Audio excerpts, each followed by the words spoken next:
Coming up on the Get Lean, Eat Clean podcast. Just the higher the percentage of protein in your diet, the more it smashes your satiety. And that just means you can eat less calories without being consumed by thinking about food all the time. So and we can all count calories for a few days, but before long we just go insane and the appetite wins out. So that's been my experience. And it's like, well, how do we optimize our diet to control the food choices, to control our appetite better? So yeah, definitely a high percentage of protein helps to control the appetite. Hello, and welcome to the Get Lean, Eat Clean podcast. I'm Brian Grin, and I'm here to give you actionable tips to get your body back to what it once was 5, 10, even 15 years ago. Each week, I'll give you an in-depth interview with a health expert from around the world to cut through the fluff and get you long-term sustainable results. This week, I interviewed Marty Kendall. He's the owner of OptimizingNutrition.com, the author of Big Fat Keto Lies and Data-Driven Fasting. We discuss what is wrong with keto, how too much fat can be bad, data-driven fasting, and much, much more. I really enjoyed this interview with Marty, and I know you will too. Thanks so much for listening and enjoy the interview. All right, Brian Grin here with the Get Lean, Eat Clean podcast, and my guest today is Marty Kendall. Welcome to the show. Hey, thanks, Brian. Great to have a chat. Yeah, all the way in Brisbane, Australia. So you're a day ahead of us, right? Yeah, we're way ahead of you guys. Yeah, and much nicer weather than Chicago. I know that. Yeah, it's getting warm. Hey, you guys are probably freezing over there anyway. Yeah, no, it's starting to get cold. But Marty is a civil engineer by day, right? Indeed. And the owner of OptimizingNutrition.com, and also the author of Big Fat Keto Lies. So we got a lot to touch on today. I've actually been a fan of Marty's for a while. Honestly, I use your website a lot as a reference. Ton of great content. I mean, literally, his blog is great. So that's OptimizingNutrition.com. And before we get into nutrient density and your fasting challenge, what sort of led you down this path of optimizing nutrition and yeah, I was just curious how you got to that point.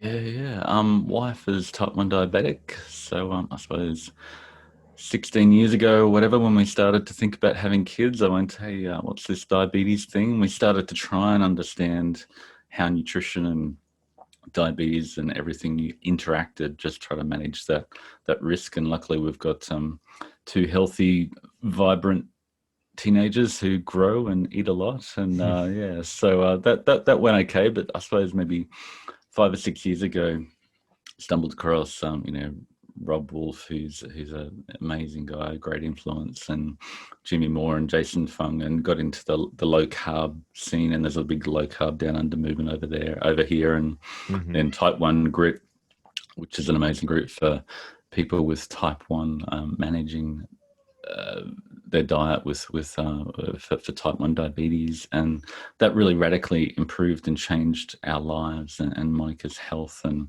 vibrance and weight and everything, and insulin and blood sugar levels. And that was amazing. I suppose I just continued to say, well, how can I apply my engineering?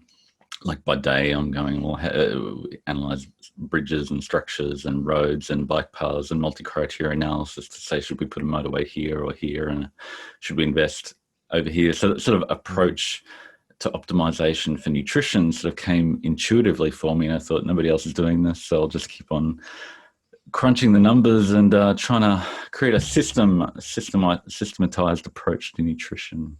So, as I shared it, it just snowballed. So I've had a whole lot of fun and lots of good responses. So keep on doing it.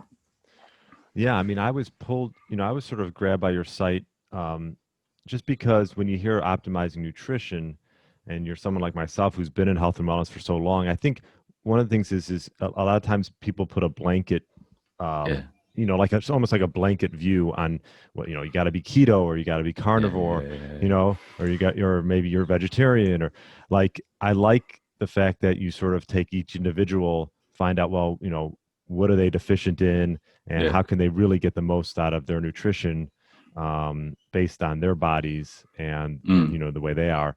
How does it work with your site as far as optimizing based on the individual. Do they take a blood test, or how does that work? Yeah, you can look at the blood test, but I suppose we try to optimize, like you said, there's so many different named diets of keto and low carb and carnivore and plant-based and Mhm. vegetarian, vegan, and each of those have got their challenges and implicit deficiencies that are harder to get. Like some nutrients are harder to get on carnivore, and some nutrients are harder to get for people on a plant-based diet. So we've sort of developed a bunch of food lists and recipes that if you're not tracking, if you don't have any data, you can say, well, these are the foods and meals within that those parameters that will optimize your nutrient density within those rails that you've chosen to put on yourself. But Mm-hmm. I suppose my approach is that your diet doesn't need a name or a belief system; it just needs enough nutrients. So Right. if you are willing to track your food in Chronometer, or you have blood tests, you can then go, okay, which nutrients am I not getting enough of, and which foods and meals will provide more of those? And you sort of work from a bottom-up approach with nutrient density to just transition and add more of those foods and meals that will give you those nutrients. And they're unique to all different people depending on what they're eating. You may have a blanket umbrella term that you use to define your diet, but everybody's incredibly unique. So if you're willing to track, we've got the nutrient optimizer, which basically recommends different foods and meals that will optimize your nutrition for your current diet and your goals, whether you're looking to be an athlete and you need a whole lot of energy, or whether you're trying to lose fat or manage your diabetes, or whatever your goals are. Yeah, I noticed that on the site, like whether you're a bodybuilder or you're looking to lose fat, you sort of, and then your goals, along with also like, are you looking at for keto or Mm. carnivore or things like that? I mean, personally, I used to be like a pescatarian Yep. per se, and probably over the last 5-6 months, I got a little more into, because I started learning a little bit more about, well, what am I going to get my best bang for my buck as far as Mm. nutrient density is Mm. concerned. And I'm pretty active, so I needed Yep. to up the protein. I'm curious. Yeah. I know we're going to talk a lot about protein, and so Yep. I started doing a lot of grass-fed, grass-finished, Yep. good high quality protein, Yeah. and Yeah. making that a staple of my meals. Yeah. Definitely. Is that, I know, I had Dr. Ted Naiman on a few episodes before, and he mentioned protein is the staple. And would are you along those same lines? Yeah, yeah. I suppose talking about pescatarian, it can actually be like, if you're going to have a named diet that you're going to fit into, Mhm. it can be incredibly nutrient dense because fish, veggies, it's hard to go wrong. And if you define your diet around that, you're probably going to do really, really well, as long as, like, I suppose the whole plant based label just is so wide. There's whole food plant based people who are eating incredibly nutrient dense, if they're excluding all the vegetable oils and seed oils and Mhm. refined grains and sugars. But that plant-based could be the worst of the available food, with refined oils and seed and the grains and sugars all combined together with flavors and colorings. So that's such a wide definition. But seafood is incredibly nutrient dense. A lot of the vitamins and minerals, omega-3, that in actual fact that beef is often harder to get. But most people, just because seafood is an acquired taste for some people, and it tends to be more expensive. Not Mhm. everybody just lives on salmon. If I could live on salmon and broccoli all day, that'd be great. But most people can't afford to do that. So beef is definitely an excellent bioavailable source of protein, while still being more cost effective. So that the combination of the two is a really good balance, along with some veggies, non-starchy veggies, to boost the nutrient density. Those minerals that tend to be harder to find just on beef. Yeah. And I'm just curious as far as protein. Yep. And I know you wrote some articles regarding like amino acids. Yep. What are your thoughts around, like, what are the best foods to get those amino acids that are Yeah, I as mean, Any protein source, definitely. Plant-based proteins can be less bioavailable. So if you did constrain yourself to a plant-based approach, you have to look at the soy protein and those sort of things, which can still be bioavailable. If you've got a vegetarian approach, then your eggs and dairy are highly bioavailable. But I think, so many people are thriving on a carnivore approach because they're just, prioritizing bioavailable protein, and it just smashes their satiety. And in line with Ted's work, all our analysis of both a massive data set of 500,000 days of MyFitnessPal data and 90,000 days of people using Nutrient Optimizer, just the higher the percentage of protein in your diet, the more it smashes your satiety. And that just means you can eat less calories without being consumed by thinking about food all the time. So and we can all count calories for a few days, but before long we just go insane and the appetite wins out. So that's been my experience. And it's like, well, how do we optimize our diet to control the food choices, to control our appetite better? So yeah, definitely a high percentage of protein helps to control the appetite. But then if you're really active, you maybe want to get fattier cuts of meat that'll get you more energy. But even the carnivore community is still struggling to understand how to dial in their fat from one extreme to the other. But Yeah, and what is your thought on fat? I know, I try to add it into my diet on a daily yep, basis, either yep, cooking with maybe butter or ghee, yep, yep, um, and occasionally I'll have like avocado. yep, I'm a big fan. And then if I'm going to do like a steak or something, maybe like something with a little fattier cut, maybe like a ribeye. yeah. Um, I mean, fat is key for satiety, right? Yeah, to a degree. Okay. I mean, the fat that comes with protein is often an excellent fuel, and for someone like yourself who's lean and active and wanting to get more energy, and then fat's an excellent source of fuel, and you really want to be at rest. You want to be burning fat most of the time. You don't want to be dipping into carbohydrate stores all the time because you're not getting enough. Basically, from a personal fat threshold point of view, if I'm not sure if Ted talks about this, but your body fat stores are sort of building up, and once they become full, they sort of overflow, and you get carbohydrates sort of are first in line to be burned. So if you're burning carbohydrates, it means all your body fat stores are full and overflowing. So you really want to have not an overflow of carbohydrate. And a lot of people get a lot of satiety once they go for those bioavailable proteins with plenty of fat that comes along.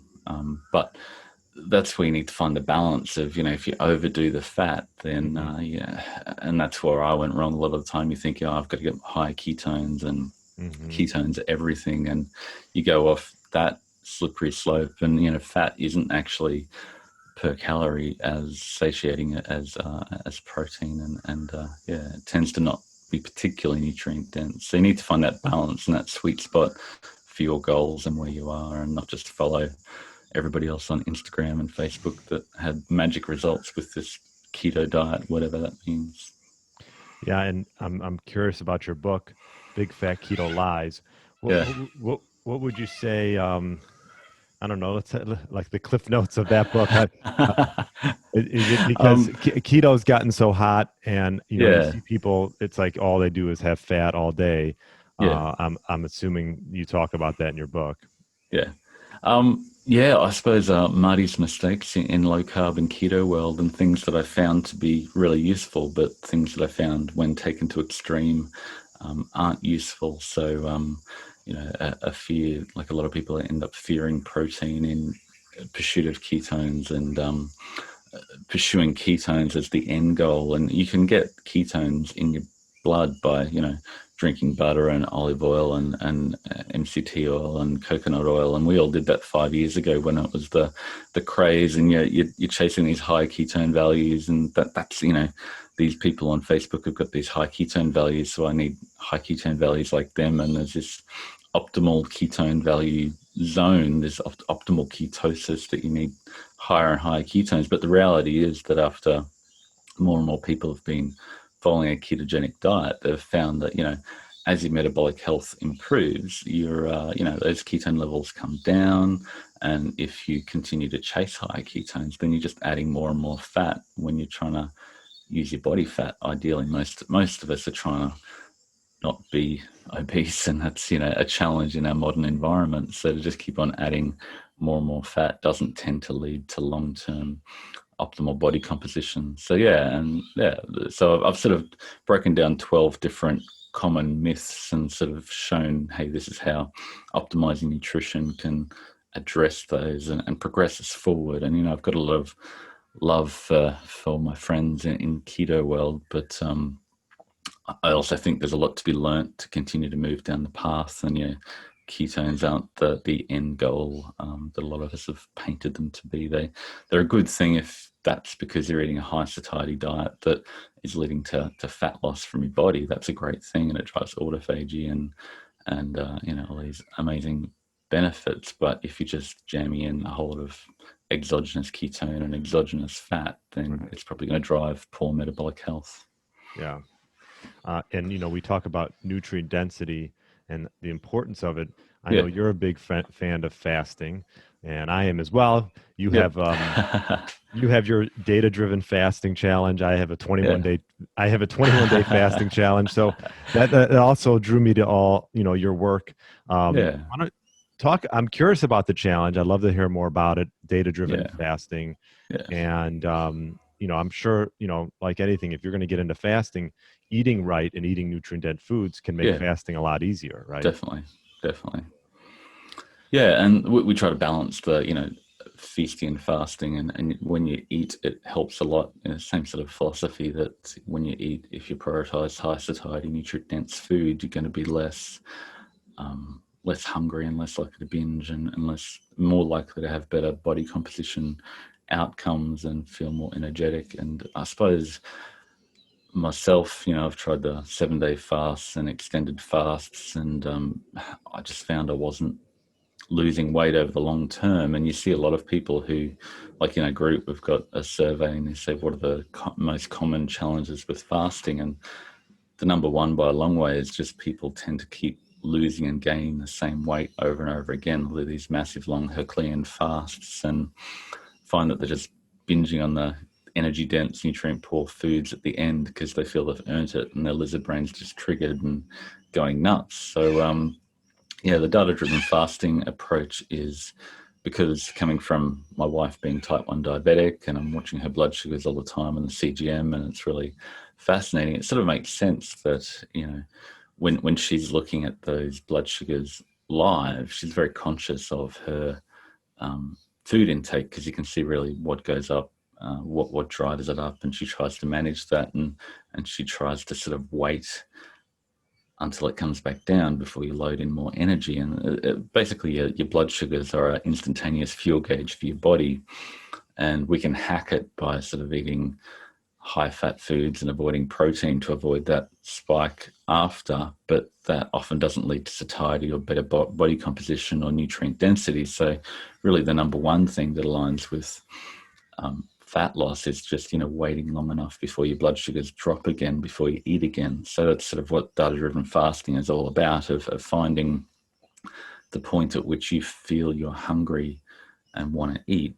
What are your blood sugars? And you sort of learn to correlate your blood sugars with your sensation of hunger, and you sort of become more mindful of your hunger and go, well, maybe I'm not really hungry because I just ate whatever. My blood sugars are still high, so maybe I just want that yummy thing leftovers in the fridge, and I'm not really hungry. So there's so many reasons why we eat, and having a data quantification enables us to differentiate between true hunger and when we're just eating for a million other reasons that we eat. So the data-driven fasting challenge, you find your baseline over 3 days, and then you basically go, well, I feel hungry. I'll test my blood sugars. Is it below that baseline? And then we sort of dial down that target, that personalized hunger trigger during the following 3 or 4 weeks.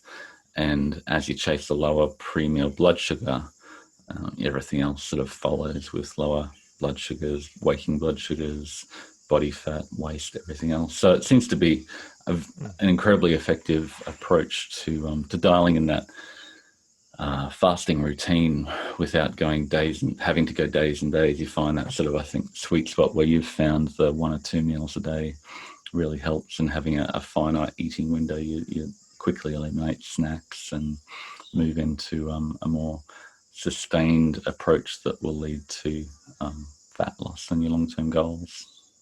Yeah, no, that's an interesting approach to on a way to get into fasting and sort of Mm, to align your sort of your hunger cues with where's my blood sugar at. mm, mm. Because like you said, you you might think you're hungry, but you're really not Yeah, hungry. You know, you're yeah, you're yeah, used to eating at a certain time, but definitely. with your challenge, and I actually I stopped using it, but for 2 weeks I did have a CGM. Yep. I used one. I kept hearing about it, hearing about it. I'm like, okay, I'm getting one of these.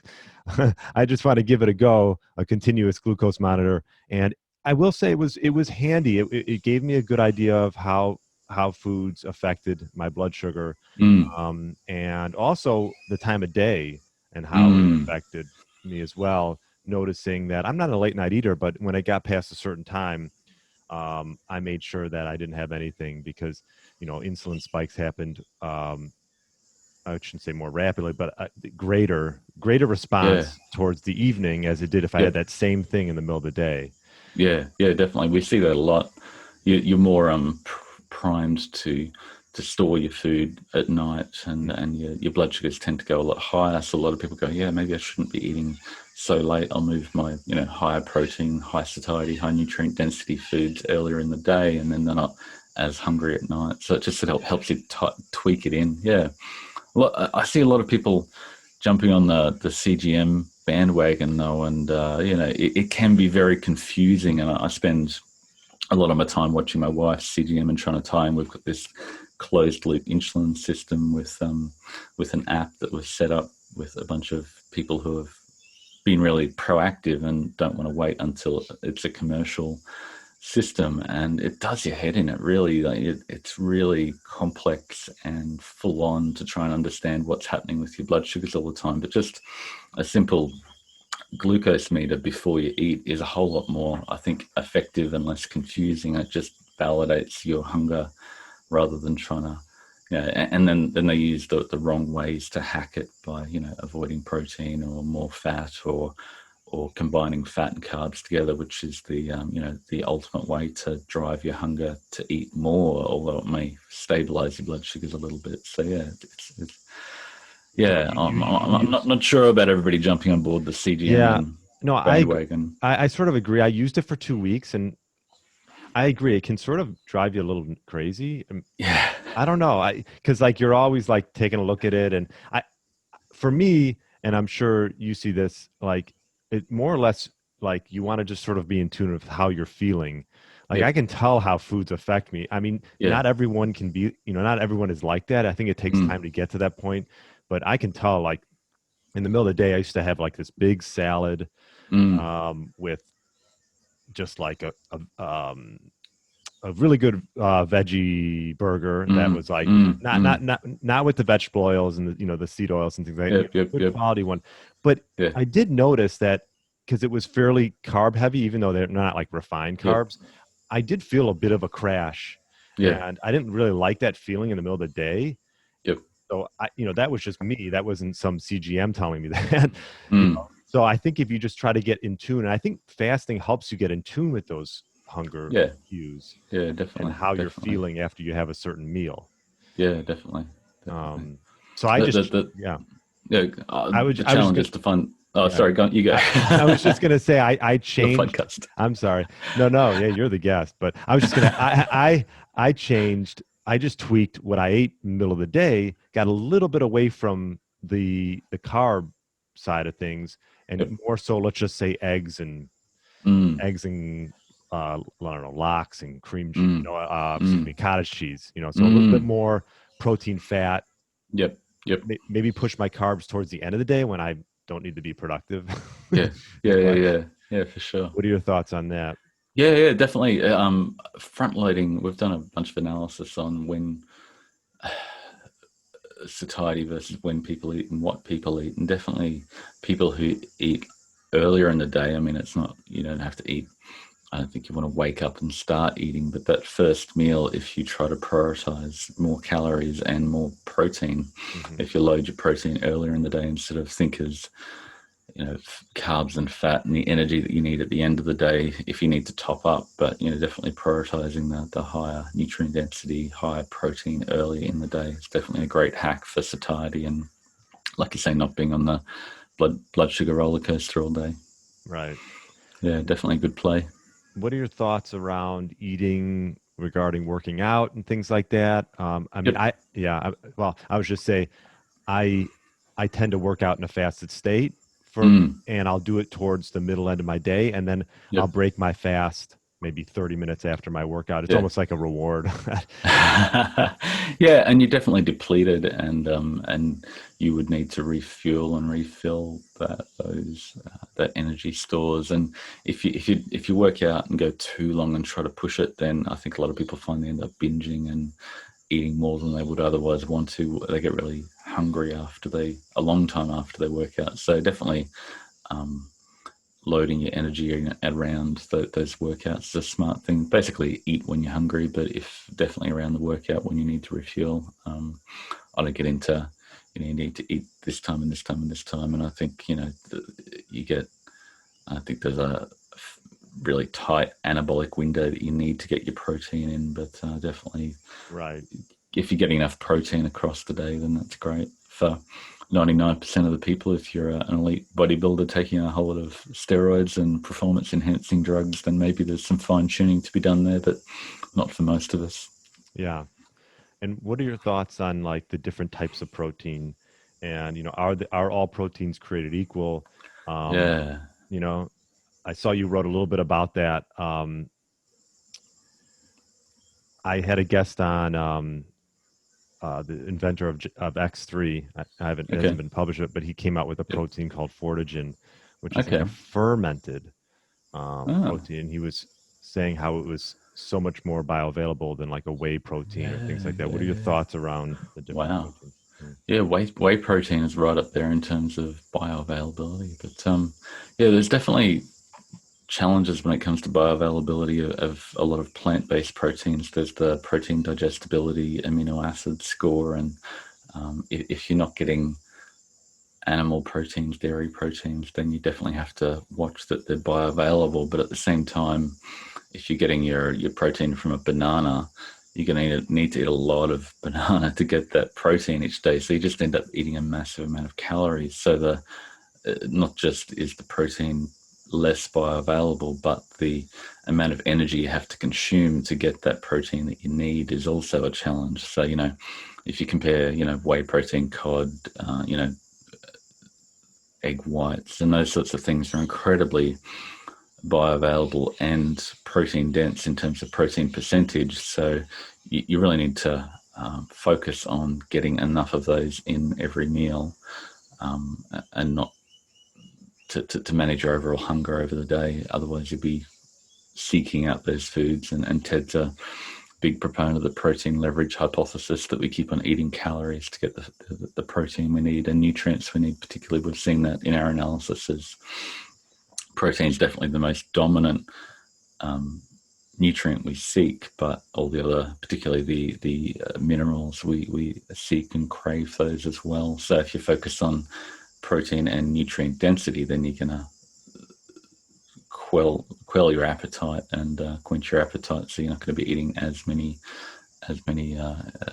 calories to get what you need. And most people don't binge on the lean proteins. It's the donuts and those hyper Refined. palatable low protein carb plus fat foods that are refined. Yeah, definitely. Yeah, those are the foods that people typically binge on, right? You can't really Yeah. binge on broccoli. It's tough. Or cod, or Or salmon's cod pretty or good, but salmon. yeah, Yeah. yeah. Um, I was just going to ask, what have you found through your research is the most nutrient dense foods? I know you Uh, mentioned um, obviously fish, but like, yep. name a few in particular that if people are trying to sort of optimize their eating window. Yeah, we typically look at things in terms of nutrients per calorie. So the most nutrient dense things are the broccoli, asparagus, watercress, but in reality, it's really difficult to get a lot of calories worth of those in. So if you want to prioritize as much spinach and green leafy vegetables as you can, that's a great thing. But there's a limit, and then the next step down from that is typically your lobster and your calamari and the those lean fish, cod, those sorts of lean seafood proteins, and then stepping down from that is your meats. Your leaner meats are nutrient dense. Yeah, so I know you, what are your thoughts around like the carnivore diet? I mean, you talk about broccoli and spinach. I mean, I yep. know, Dr. Paul Saladino. I know you know him. I think you might have even done like a nutrient dent test on him. Yeah, yeah. Um, what are your thoughts about that? Just with the oxalates and the things like that that are in Yeah, those in the vegetables. like it's interesting. He's coming out and saying he eats 100 grams of rice, carbs from rice a day now, and honey because On, he's finding his workouts. He needs some carbs to fuel his workouts, and the glucose is you can get enough glucose from the protein you eat in a carnivore diet, but it's really hard. Your body has to work really hard. So if you're really active, it can be harder to do without that. But yeah, there's definitely a limited nutrient profile of meat alone, and that adding some veggies in can really help balance that. And we tend to find most people get the best results when they're balanced between animal and seafood and plant-based foods. And uh, right, when they focus on nutrient density, most of the calories come from the animal and seafood, but from a volume point of view, it looks like a hell of a lot of veggies. So yeah, I don't really care where you're on that spectrum, but most people tend to do better when they're somewhere in the middle of those two extremes. But if you eat 100 grams of spinach and you need to go to the toilet for a long time, and you go, well, that didn't really work for me, I'll take it a bit easier next time. There's no point in driving yourself to eat foods that you don't feel good when you eat them. You want to, your gut symptoms are a good thing. And I was talking the other day about, from a carnivore perspective, my wife, Moni, I sort of said, just have steak during the day, get as many steaks as you can, and her blood sugars are incredible. And we eat nutrient dense, family dinners with veggies at night. And yeah, it can be a great hack, especially for someone with autoimmune and gut issues, and to eliminate everything. But then you don't want to eliminate everything forever, because then if you get a whiff of flour or happen to accidentally swallow a bit of broccoli, then you'll be, your inflamed. symptoms will be so much worse because your gut hasn't seen that. You don't want to become that incredibly fragile. So I think if carnivore works from a elimination diet for a while, then maybe try some nutrient dense foods. Definitely don't go for the donuts and everything else that comes in a packet that is the combination of seed oils and starches with colors and flavors. That's definitely off the table forever if you care about your health. But yeah, Right. if you focus on bringing back in nutrient dense foods, adding that to a carnivore, you're going to end up in a pretty good place potentially. Yeah. Yeah, because you see a lot of these extremes and just listen to you. There's no need to really, unless you have like an autoimmune Yeah. disease or some type of yeah, like I know he had like eczema or things like Yeah. that where different foods would trigger that. Mm, But the key is, just to have some, like you mentioned, have some balance. mm. And too many greens don't agree with everybody. Yeah, Um, you, definitely. you know, Definitely. and the carnivore is definitely the ultimate elimination diet for sure. Mm. Um, but I'm curious to know, like, what are your thoughts around nuts and dairy and things like that? I know that's sort of a big, in the keto world, a lot of people talk about that, Yeah. even in paleo. Um, what are your thoughts around dairy and nuts in particular? Yeah. They're yummy if you need the energy, but they can be overdone. So you just need to be conscious that you can jam a lot of calories worth of macadamias and, Right. I'm asking for my own avocado or good because whatever. I Yeah, love yeah. I I do like mean, I do like them. It's almost like my cheat food. yeah, no, I'll same thing. I enjoy, yogurt and nuts. And, if I'm extremely hungry, like I'll tend to focus on protein during the day, and you come home, and like yesterday, I ended up walking for an hour and a half, and I was hungry as, and you go for the yogurt and the nuts and even peanut butter or whatever, and that's a really great way to get the calories back in. But it's so easy to overdo at the same time. So you need to find that balance of, if you're not losing the weight you want to, then dialing back the fat, because the fat is, as much as I heard just eat fat to satiety in keto world for so long, it's not satiating when removed from protein and nutrients. Right. So I'm a big morning routine guy, and I like to ask my guests, what's your what's your morning routine, and how does it work for you? I had the dream of being in lockdown and working from home for a while, and then having some long service leave, and I really enjoyed that. But now I'm back in the office, and I'll wake up quite early. I go to bed quite early, probably I'm often in bed by 7, and then definitely asleep by 8. But then I'll wake up really early and just get all my stuff done. But I'll often do heart rate variability recently and some resonance breathing, just to try and quiet the mind, because there's just so much going on. So like meditation, some form of meditation when you wake up? I've never or just breathing work? Yeah, just the breathing. I've never quite got into the meditation thing. It never quite worked for me, but just the breathing and watching your breath definitely just helps bring your body and mind in sync a little bit more, and helps to quiet your thoughts from thinking about everything else you've got to do. And then I'll get up and attend to all my Facebook avatar persona that I live somehow internationally through the internet, and then I'll often jump in and do a quick wielder 5-3-1 workout, just building strength. What kind of workout? 5-3-1? 5-3-1. What's that? So it's just a strength building where it just goes through 5 reps and then down to 3 reps, and then you have a final PR at the end of each 4-week cycle. I think it's Joe Wheeler. Okay. Joe Wheeler. Yeah. It's just a very simple, time efficient that tends to blow me away, and I'm feeling it for a few days, which is a good thing. So yeah, I've got a home gym that I love, and then I'll jump on the bus and listen to podcasts and get to work. And I've been walking about half an hour from the bus to where my new job is, so that's been really good, just to walk along the river. And walking's underrated, and so I've been trying to do that more than just blow myself away completely in the gym, as much as we love to feel that. But eventually you hit a peak and you can't keep going up anymore, and your appetite just goes through the roof and you're hungry. So yeah, the walking just seems to be a nice complement to the strength.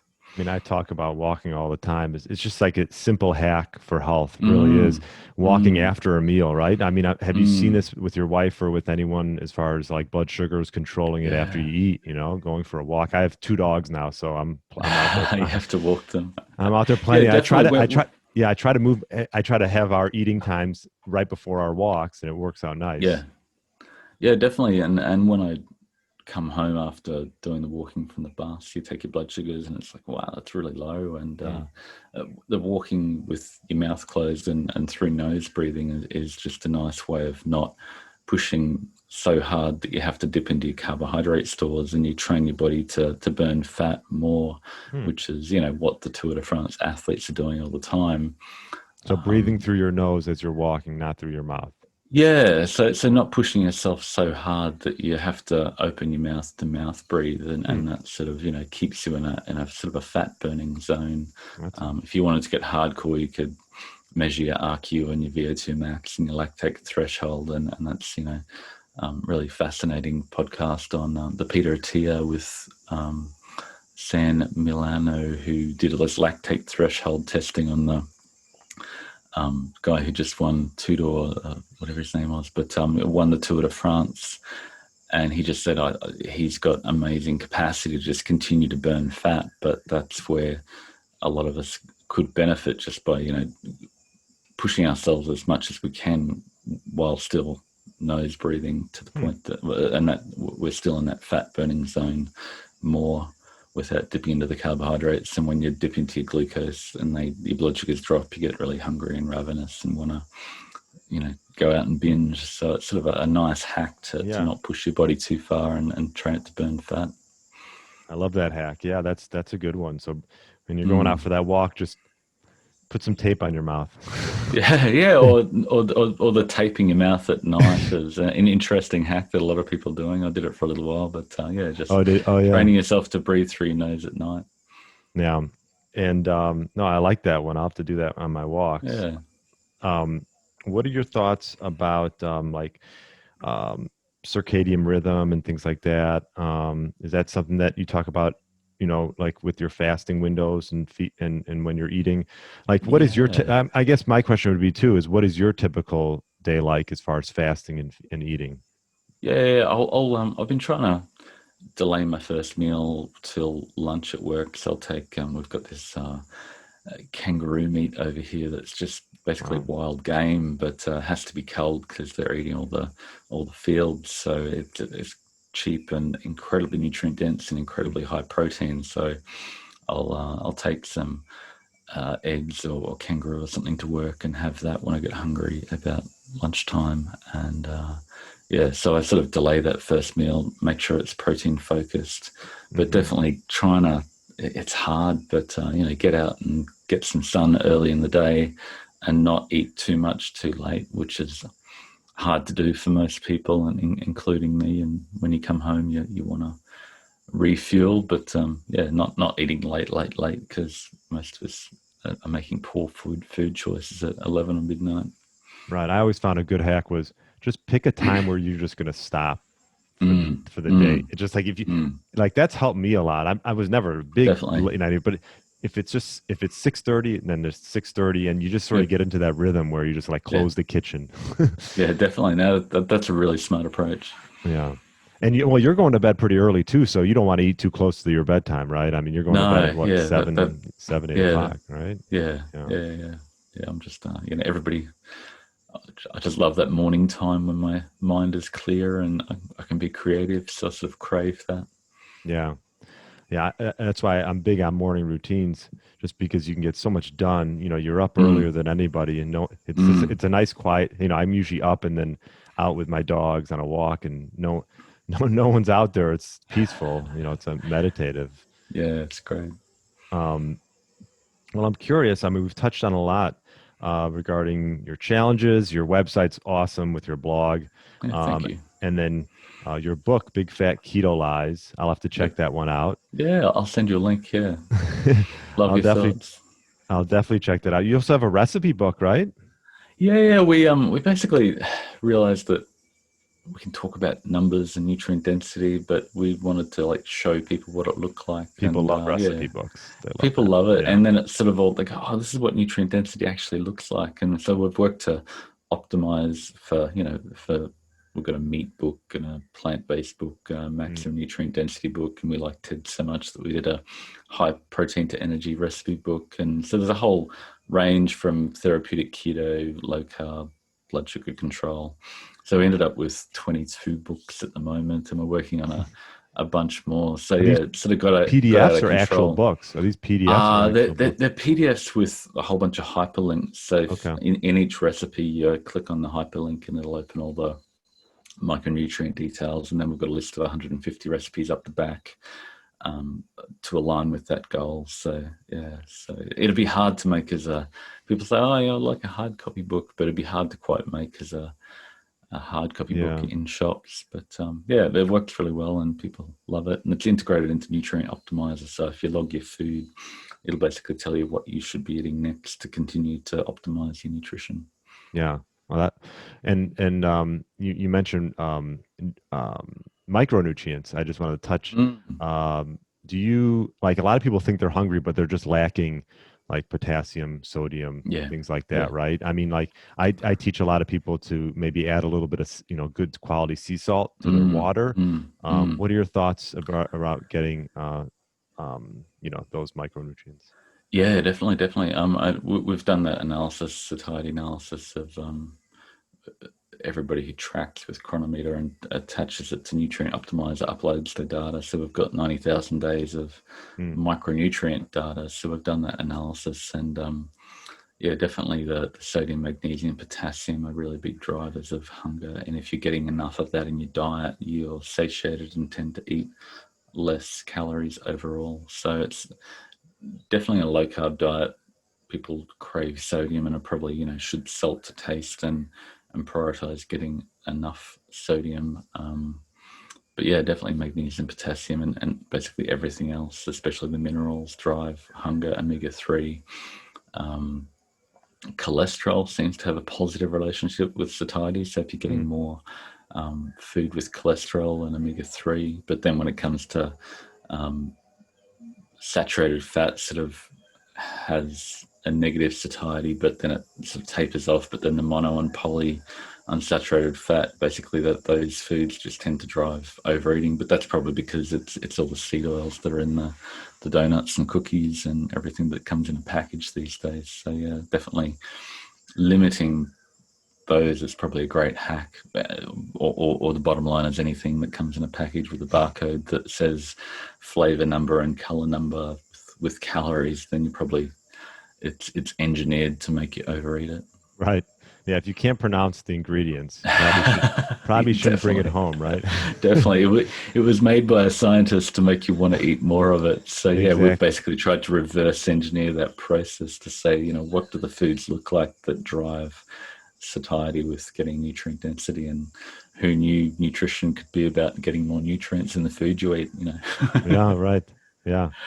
The key is eating more of the foods that are most nutrient dense, and less of the foods that with the polyunsaturated fats and the seed oils and things like that. If you really do look at all the labels, literally, and I talk about this a lot, there are seed oils, soybean oil, canola, in like, I don't even know, 80% of the things on the shelf. I don't even know what the percentage. It's just, yeah, because it's cheap and easy, right? And yeah, and it's subsidized. So it's just this big agriculture squeezes out the refined sugar, starches, and seed oil and oil out of all this large agricultural,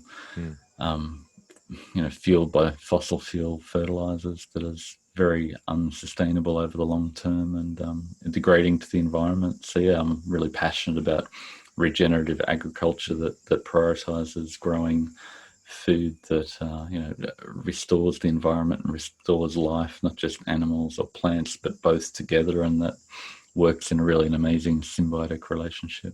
is there a big push for that in Australia? Is that Yeah, a little, yeah. There's definitely a movement all over the world, and what Rob Wolf and Dinah Rogers are doing with Sacred Cow and the book that they did in the movie, and there's definitely more momentum, and I think hopefully with more awareness of that, more people will go, yeah, I'm going to vote with my dollars and not just buy the most cost-effective product of big ag, which probably isn't good for me. I'm going to invest in happy, healthy cows and plants, and where everything's singing and alive, and that's likely to produce food that's going to be more nutritious as well. Yeah, and I always ask this one question to all my guests, and I'm sure you should probably hit on it already. So, what's one tip that for like a middle-aged individual, man or woman, that if they're looking to try to get their body back to what it once was, because I see this a lot even with myself. I just turned 40, but it just gets tougher and tougher to sort of have what you have. Age is a tough thing sometimes, and to get your body back is not always that easy. You got to work that much harder. But what would you say would be one tip for that individual? Oh wow, so many, and I suppose that's my journey and why I've created the whole thing that has become Optimizing Nutrition. But yeah, thinking about, are you really hungry? Do you need to eat? And the blood sugar hack can be really useful to understand that. And then when you do eat, try to prioritize high satiety, nutrient dense food to give your body what it needs at that point. So you're not going to be back again eating more food. And yeah, definitely be active in some way, build strength, and try to walk and enjoy it all. Have fun. I like that. That's good. That summarizes a lot of what we talked about today. Yeah. Well, Marty, where's the best place for people to find you? I know you have optimizingnutrition.com. Would that be probably Yeah. your home Yeah. base? Definitely. Yeah, or the data-driven fasting. You can Google that and Mm. check it out. We've got a 100-page manual and a baselining spreadsheet. If people wanted to check that out and dabble in that, if they've got a blood sugar meter, they can check out and find their baseline. Yeah, I love that. Well, I appreciate you coming on. We probably Yeah, could talk for cheers. hours, but I think we've given the audience enough to chew on for a little while. Excellent. But thanks, Marty. And yeah, check them out at optimizingnutrition.com. And the data driven fasting challenge is pretty sweet. And that's a 30-day challenge, Cool. right? Cool. Yeah, definitely. There's another one kicking off in 2nd of January. So Oh, perfect time to do it, right? just in time after we've all to maybe everybody's eating over Thanksgiving and Christmas. And Yeah, that'll be a popular one. Awesome. Well, thanks for coming on, Marty. Thanks so much. Thanks, Brian. Thanks for listening to the Get Lean, Eat Clean podcast. I understand there are millions of other podcasts out there, and you've chosen to listen to mine, and I appreciate that. Check out the show notes at briangrin.com for everything that was mentioned in this episode. Feel free to subscribe to the podcast and share it with a friend or family member that's looking to get their body back to what it once was. Thanks again, and have a great day.